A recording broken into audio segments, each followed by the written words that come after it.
Good morning, everyone. Today I have another Easter project for you. Yesterday I had a list of projects that I wanted to do, and I was looking at my catalog and I was like, oh my gosh, I have not used the Full of Happiness stamp set yet with this cute little chick. And I got to looking at the page and I was like, oh, I always wanted to make that little box on that page. And let me just share with you. This is right from the mini catalog on page 44. This is the project, the little Easter egg box. And I was like, let's make that. So I looked up the instructions that the designer listed, and I basically did the exact same instructions. I just tweaked it a little bit, but I wanted to show everyone how to make it. So my version's just a slightly little bit different, but here it is. I just changed some things out to kind of simplify it a little bit. I didn't do crumb cake for the sign. I just went with white, which, is absolutely fine, but you could do the crumb cake one as well. The crumb cake one involved embossing, and I thought for my video, I didn't want to be embossing after doing the work on the box. Not that I don't actually mind embossing, it's just that I just wanted to simplify this project a little bit, and I added some little eggs inside here. Now, this little box, I love it, but it is more of a display project. It is not one of my typical projects where you would use this, I'm angling it funny, where you would use this as a box to give something in. This is more like something you would put on a table, or maybe if you wanted to, you could make one for everyone at the table. I mean, that would be a really beautiful thing to have on the table. It just requires a little bit of work. So I want to show you in the video how long it takes me to create it, so you can get an idea of if you want to make your own, if that's something that you want to do. It is not necessarily a difficult project. It's just there's a bunch of little pieces to get the little strip to go around the oval. So good morning to everyone who's joined me this morning. So because this is going to take just a little while to do, I'm going to pop on over to my other camera. And oh yes, I have a project sheet again, so that will help some of you out, and I'll be mailing this out tomorrow if you are on my email list. If you're not on my email list, don't worry, you can get on it. It's free. Just go down below and there's a link. You might need to click on see more, so you can see the whole thing that I have written down below. YouTube will only show the first couple of lines and then they stop. And so you think, oh, there's nothing underneath, but there's actually more. So click on the see more, and that's where you can get the link to subscribe. And this is the project sheet that will go out in tomorrow's mail. And I actually love them too, because it really helps me when I am going through the project so that I don't forget to do a step, or I don't do a step in the wrong order, because when I'm talking, sometimes I'll not be thinking, and it's nice to just have this as a guide. So I already showed you the Full of Happiness stamp set. This is a stamp set that is in our mini catalog right now. The little chick is so cute. I love it. I'll show you how to stamp that. And then this little die right here, this is a die that's in our annual catalog, and it matches the Dino Days stamp set. It could be purchased as a bundle, but this little egg piece right here, this little cracked egg piece, is what we need to cut out these little pieces right here. Actually, it's this way around. So you can either stamp or cut and stamp, but we need this little die to create the egg in there. So you will need that piece. All right, so I am going to, and these are called the Dino dies, just so you know. And you can purchase them separately without the dinosaur stamp set. Okay, let me pop that over there. So let's start off with the scoring. This is the main piece of what we need to do to create the egg box. So I'm using a regular piece of Whisper White, so not the thick one. I find it's a little bit easier to manipulate this one into a shape rather than using thick Whisper White. You could switch it out though. I'm just letting you know what I'm using. This piece measures 9 inches by 2.5 inches. The original measurements were 2.25 inches instead of 2.5, but I decided I wanted mine a little bit wider. It gives me a little bit more option in terms of what I put inside the box. So, you know, the width is just, you can make it as wide as you want to, but mine is 9 by 2.5. The 9-inch length is the one that stays, so you can't change that one. Okay, so we're going to start off on the short side, and we're going to score at the 3/8 inch mark and the 2 1/8 inch mark. Basically, if you wanted to, you could score at the 3/8 inch mark on both of those sides. So if you make this longer or shorter, it's always you want a width of 3/8 inch on both of these sides. Then we're going to score on the long side, we're going to score at the 4.5 inch mark. Now here's something that I do because I like to be kind of measured and have things accurate and precise. They said we have to create little V's at the 1/2 inch marks. So I was like, how am I going to do that? So what I'll do, I'm going to take the ball of my stylus and I'm going to do a little indent at all the 1/2 inch marks, all the way along. And that way I'm going to know where to cut out all my little V's. So I'm doing these right at the edge. It just takes a minute, but it gives me an idea of where to cut the V's. Now, this is not an exact science. If you're a little bit off, that's okay. But for me, I like to be precise, and I want to let you know what, if you want to be precise as well, how to do that. So I've got my little marks. I don't know, maybe you can see them if I hold them, angle it up to the little light, but it just made little indents right on the sides. And then I'm going to take some tear and tape, and this is important to do this first because you don't want to be adding tear and tape afterwards. It would just take so long to get them all the little tabs. So I'm going to put my tear and tape liner or tape right close to the score line.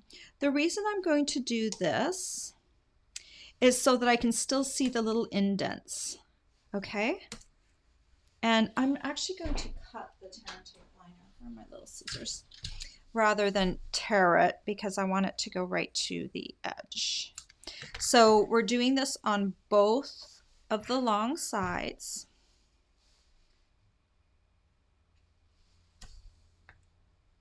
I just kind of go along, kind of stick part of it down and then move along right to the edge. So now's also a really good time to do folding because it's harder to do afterwards. So fold it down the center and then also fold it along the score lines, just a little easier to do it right now.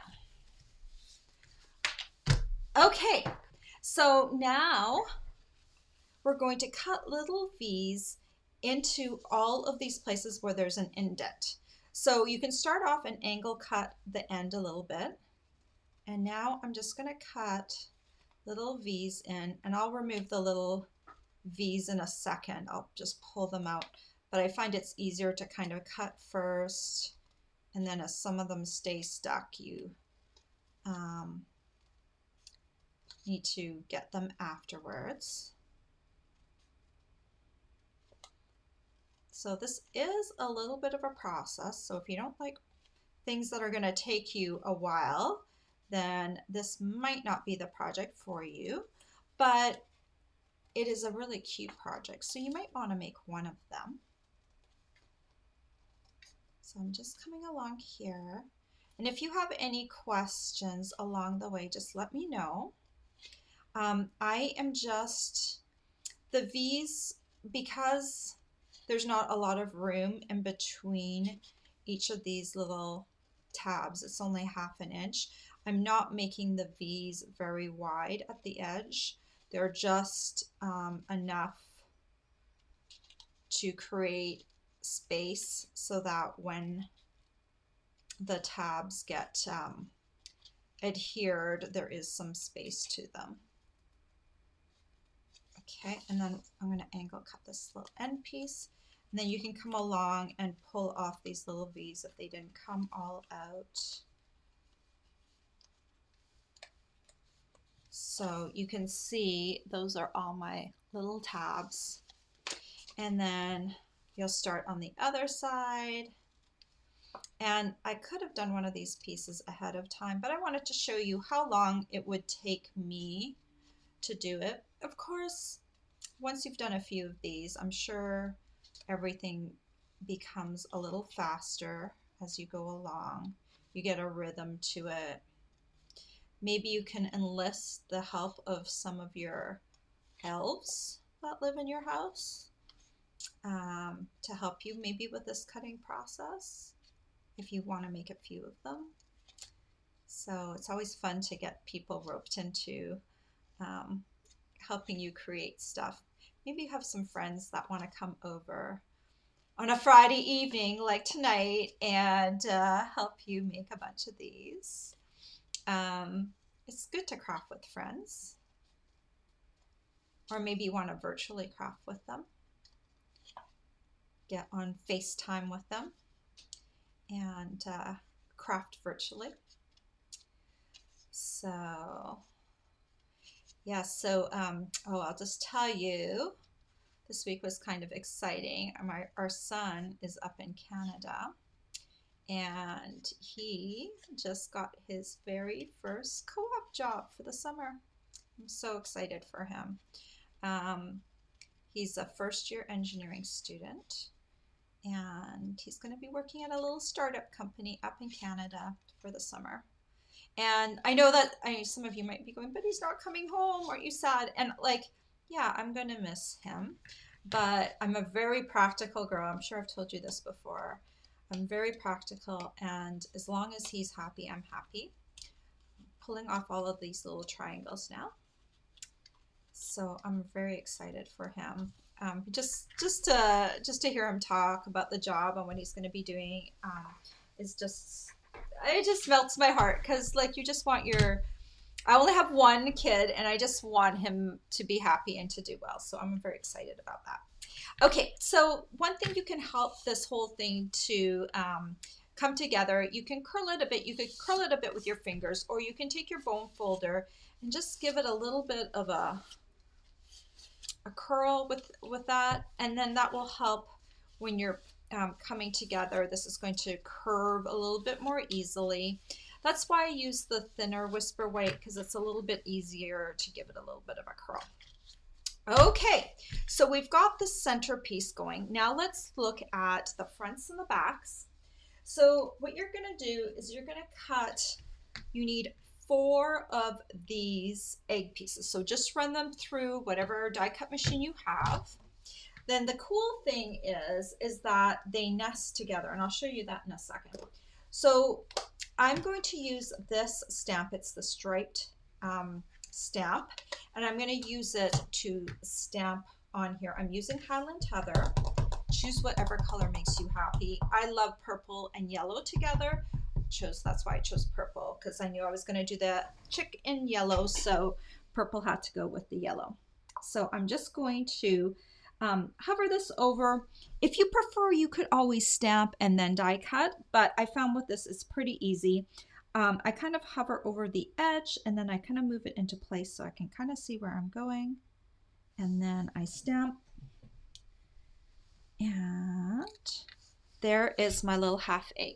Now, I didn't think you'd want to watch me do all of them, so I went ahead and I actually did all of them ahead of time. So I want to just show you, so when the two halves come together, they actually make the full egg. I think that's really a brilliant design, that they thought that out well enough that those two would come together to form the eggs. So you need 4 of these. And then what you're going to do, I said in my instructions to remove all the adhesive at one time, and I think I'm going to try that with this one. When I did my first version, I did it like one section at a time because I didn't know if the measurements would work. And so I didn't want to spend time removing all the adhesive only to find out that, yeah, that wasn't quite right. So I'm going to go in and I'm going to just start at one end and just start removing. Oh, look on the bottom, that one just kind of stuck together. That was kind of cool. So yeah, this will be a little fiddly, but you'll go in and remove all the adhesive. Hopefully you have great fingernails to do this quickly, and hopefully you don't have a very dry area to work in that will cause everything to stick to your clothes as you leave the room. Oop. Yeah, they're sticking to my fingers.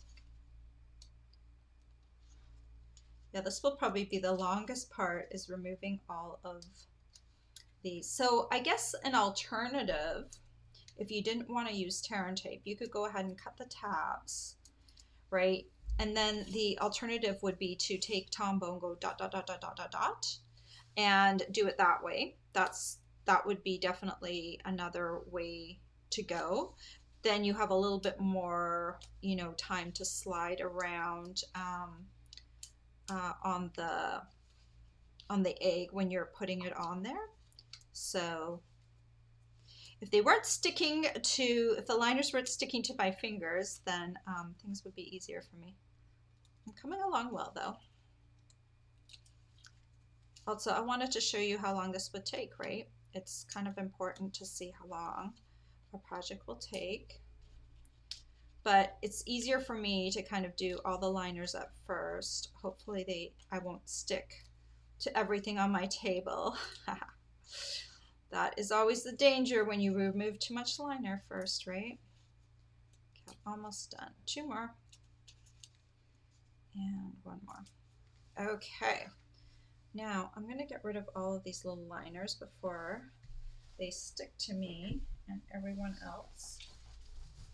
Okay, so I'm going to start in the middle right here where this middle score line is, and I'll take my first egg and I'm going to line it up right here. Hope you can see that right there. Okay, and then I'm going to lift and I'm going to start curving this around the edge of the egg. This is why we created so many little tabs, is because it has to curve. Okay, so it's kind of bending around, coming around like this. Okay, so we've got the 1/4 done. So now what I want to do is I kind of take my next egg and I kind of line it up. First of all, I kind of line this piece up and then I kind of go, okay, now that's good. And then I'll come around here, start lining up. So you can see on the back side, all my tabs are being laid down. And I'm just kind of lightly pressing for now, and then I can go back in and like press a little harder in a moment.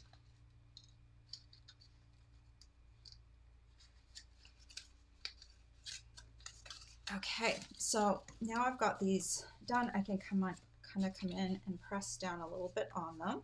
Okay, and then we'll start again with the other side, and again I'm going to start with this middle piece and line it up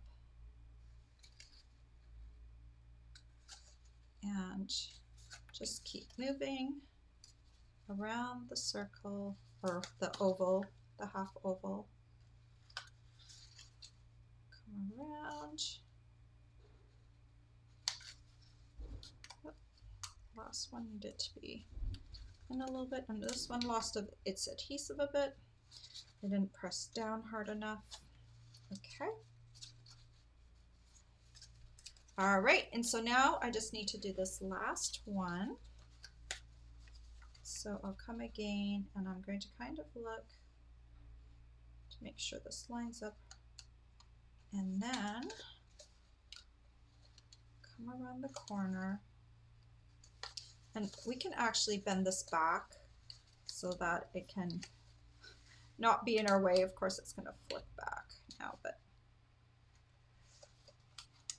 so just keep coming around.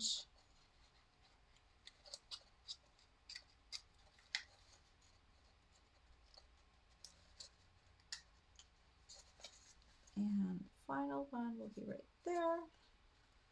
Okay, so now I'm just going to stick my fingers inside there and just press down on the little tabs a little bit. Make sure that they're sticking well, because I kind of just got them down into the adhesive a little bit. So here is your egg. Now the one thing you'll notice, and this is why I said this box might be better off as a box that isn't like a gift box, is because if you wanted to do that, I think you would need to alter your measurements just a little bit.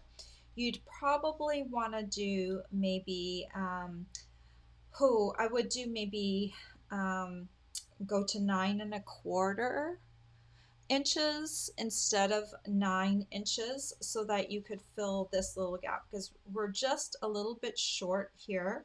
But since this is an open project, you may as well cut your piece to 9 inches, because if you can write a whole measurement, it's always better. But there is a bit of a gap. So the other thing with this box is that it doesn't have, right now, it doesn't have a proper closure. So what you would need to do if you were creating it as an actual box is you would need to do something like put some ribbon around it, you know, and then tie it up, okay? So you would need something around there. So if you do want to make this as a box, just keep that in mind, that it would not be a super sturdy box.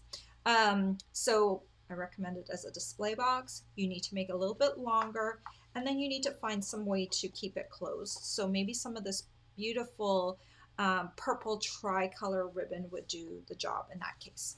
Okay, so now that we've got our little box, we need to put some things in it to make it really special. So we're going to start off with a little chick. And I'm using Very Vanilla for the chick because it's got a little bit of a yellowish hue to it. So I thought it would look nicer for the chick.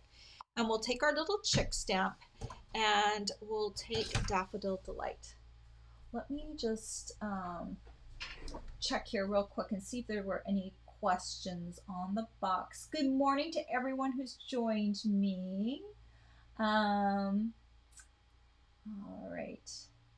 Okay, thank you so much for joining me. I just checked to make sure there were no questions, because I have a hard time reading questions because my laptop is off to the side, and I want to get in the flow of the stamping rather than interrupting. So we've got the chick, and we're going to use Daffodil Delight, stamping on Very Vanilla, tap, tap, tap, tap, tap, and then we'll press down. You want to leave a little room for the feet down below. So I always take a few seconds and just let the stamp touch the cardstock. I don't go right off the paper right away, just to let that ink sink in. And okay, right now our chick does not look that great. It just looks a little bit weird.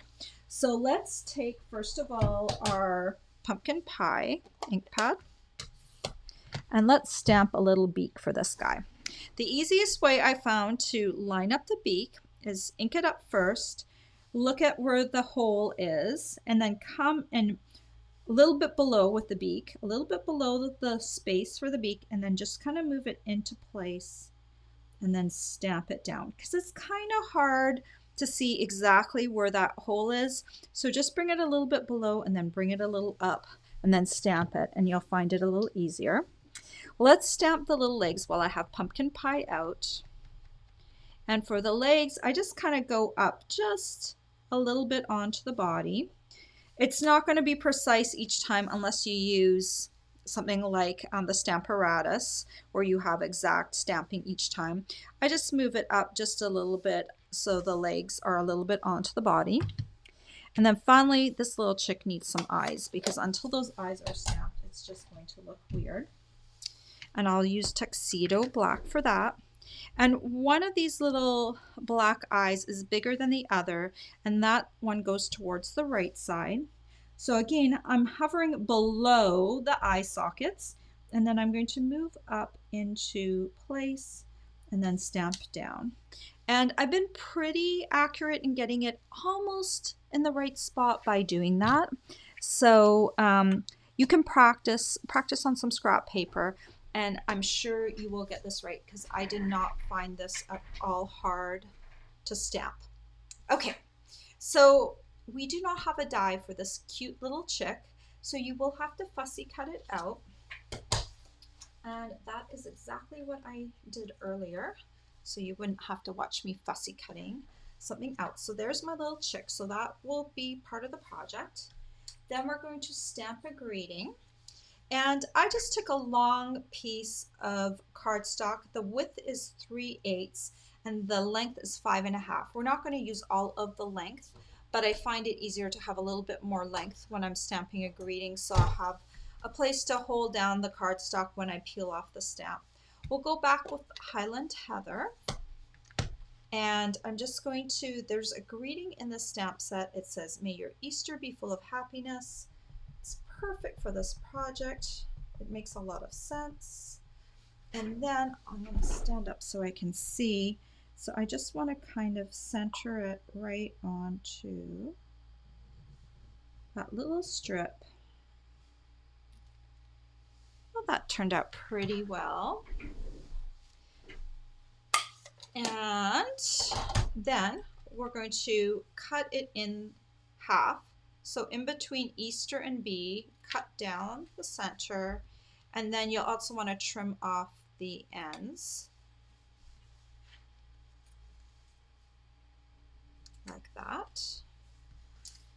All right, so now you have this piece. Then I'm going to take another piece of cardstock. This one is 3/8 inches wide by 4 inches long. I'll take a little bit of Tombow. I'll just put a little dot up at the top, and then I'm going to add my greeting onto there. Oh. It could be crooked too, because you know, sometimes having something crooked actually makes it look better, but I'm going to do mine bang on straight. Another little dot of Tombow, and then you can put this down. And I thought that this was a really cute project to be in the Stampin' Up! Catalog, and it's fun to kind of just see it in action and see how it gets put together, right? So then you're going to have to decide how far down this is. I think it's about the same. Maybe I'll take a little bit off because that's not quite at the bottom. But it was 4 inches, so you can decide how high you want it. You can take a little bit of Tombow and just add it to the back. Now the instructions for this project said to take a toothpick and some floral foam to add everything. That I don't have floral foam. I have toothpicks, but I was like, you know what? We can just adhere this just creatively at the back.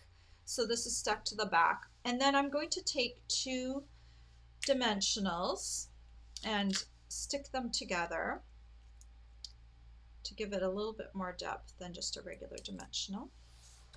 I'm going to remove the backing, and it wants to stick to me. So I'm just going to see right about here, just a little bit above the legs. I'm going to add that doubled up dimensional, and then I can add my little chick to the back. And if you don't, you could always make it 3 or 4 dimensionals to stick out. I just wanted a little bit of distance in between my little sign and my little chick. All right, I want to create some faux grass. And I did, I think, a little bit different as well than the instructions said. So what I did is I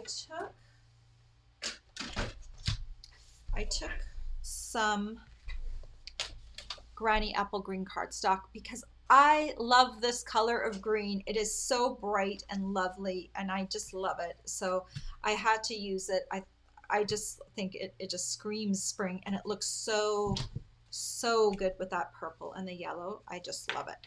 So how did I create it? So in the instructions, they said, cut your green cardstock into strips, spray them down with a Stampin' Spritzer with water, and then scrunch them. So the strips to me look like they were 1/8 of an inch thick. And I was like, you know what? If I make them a little thinner, then I might not have to spritz them down with water because that always gets a little bit messy.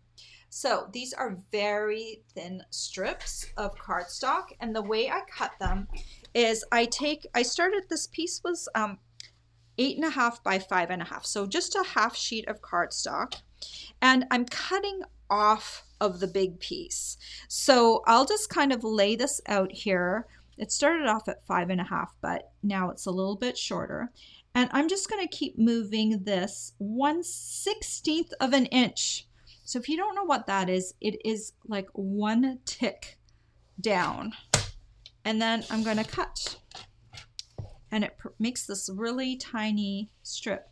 So you'll see where your cardstock was, move it just another tick down and cut. This works much better if you have a longer piece here because it's very easy to line it up here so this is straight. So once you get down to having a very short piece left, this is not as much fun or easy to do. If you have an old style shredder, you could also like run it through a shredder, you know, but just different ways to create little strips. And I used to have one shredder that made really nice basket filler. We don't have that shredder anymore. But anyway, this one's really cool just to do this. So I cut about 30 strips. You could cut more, you could cut less, just depending on how many you want for the filler. I'm going to divide it roughly in half. And then I'm just going to kind of wrap it around my fingers a little bit. And then I'm going to scrunch it and roll in my fingers. That looks like a little grass nest now. And this as well, just roll it around, scrunch it up, roll it up into a ball. I'm kind of distressing the strips, right? Now they really kind of look like grass or nesting material, you know, just fun. And then you can stick that in there and in there. So now you have the perfect color of filler for inside your basket. And then you can take some foil eggs and stick them inside, and that will give it even more color. And then I think this would look really nice like on a table, or you can just use it as a little decoration. Again, not really meant for a box, for gift giving, because it's not really that easy to gift a box that's kind of half and half. But this will look really cute on your Easter table. And isn't that chick just, isn't he just adorable? You just want to stamp him. You want to stamp a lot of his little friends. He's just so cute. All right, I'm going to come back. I'm coming back. There I am.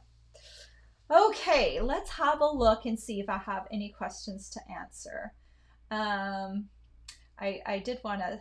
Jeanette said that she has only one child and happiness is key. Yeah, like if your kid is happy, I think it doesn't matter how many kids you have.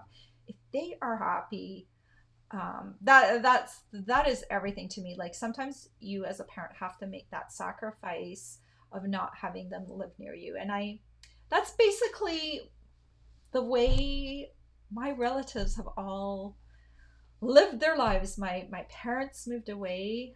They moved to a different continent. They were from Germany. They moved to Canada, and I grew up kind of knowing my grandparents, but not very well.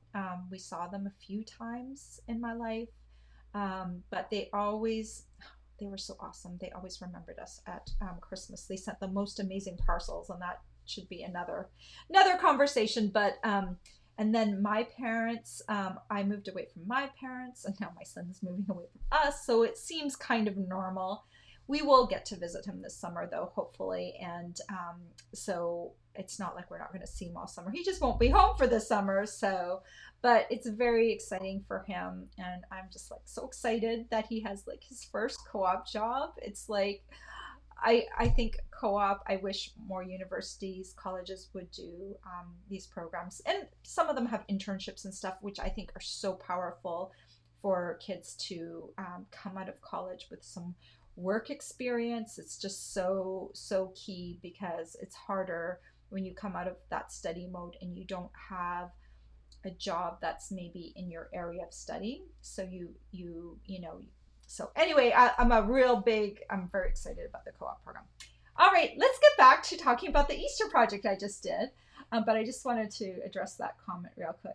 Um, oh, I'm so glad that you guys like this project. It wasn't my own, but you know, I wanted you to know how to make it because it had piqued my curiosity. I'm like, I want to know how they made that and understand it. Because whenever I try a new project, a 3D project, um, maybe it's something that someone else did, it really helps my brain go, I see, like the mechanism. It helps me on future projects, you know. But this project I felt like was in the catalog and it was meant to be shared and by everyone. Thank you, Vera Blue. She says I make the cutest projects. I can't take credit for the design, but I did um, tweak it a little bit, right? Yeah, we all tweak the little projects. Um, okay, so if you need supplies for this project, you can definitely get them through me, and all you need to do is go down below. There's a link to my blog below. Just click on over to my blog, and down at the bottom of my post, there will be a supply list, a clickable supply list that links to my store. And I really appreciate your purchases because this is my full-time job. I could be doing something else, and I have chosen to do this and share projects with you. And I appreciate all of you, even if you can't order from me, say you're not in the US and you cannot order from me. I appreciate all the followers. That helps me so much too. Your comments, your likes, your subscriptions to my YouTube channel, you know, everything helps me and I appreciate that so much. If you do purchase from me, you could choose one of my little tutorials. And I have over 70 of them on my free with purchase section that you can choose from. This is the latest one that I have. It's a little Rolo's butterfly. And if you say, what? Those aren't Rolos? Yeah, they are. They had spring colored Rolos at my local grocery store. And so I bought a bag and I was like, I need to make something with these. And so these little butterflies came out. And yeah, so that is a tutorial that you could choose. I have lots of other ones. You don't have to choose the one that I created this month. So I appreciate all of you. So tomorrow, those project sheets, I have two projects that I created this week. I had an easy fancy fold card and this Easter egg box, and it's just nice to have them to follow along. You can either just save them to your computer or print them out, and that way you can refer back to them another time. And I just thank you so much for joining me this morning. I don't see any other questions, but I will be back next week with some more projects for you, and I hope you enjoy the project sheets that I send out this weekend. All right, guys, have a great weekend. Take care. Bye-bye.